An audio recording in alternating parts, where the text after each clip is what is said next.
اور ہم ہی نے زمین میں تمہارا ٹھکانہ بنایا اور اس میں تمہارے لیے اسباب معیشت پیدا کیے مگر تم کم ہی شکر کرتے ہو۔ اور ہم ہی نے تم کو ابتدا میں مٹی سے پیدا کیا، پھر تمہاری شکل و صورت بنائی، پھر فرشتوں کو حکم دیا کہ آدم کے آگے سجدہ کرو تو سب نے سجدہ کیا لیکن ابلیس کہ وہ سجدہ کرنے والوں میں شامل نہ ہوا۔ اللہ نے فرمایا جب میں نے تجھ کو بھی حکم دیا تھا تو کس چیز نے تجھے سجدہ کرنے سے باز رکھا؟ اس نے کہا کہ میں اس سے افضل ہوں، مجھے تو نے آگ سے پیدا کیا ہے اور اسے مٹی سے بنایا ہے۔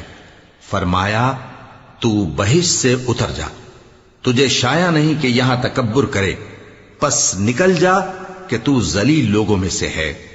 اس نے کہا کہ مجھے اس دن تک مہلت عطا فرما جس دن لوگ قبروں سے اٹھائے جائیں گے۔ فرمایا اچھا، تجھ کو مہلت دی جاتی ہے۔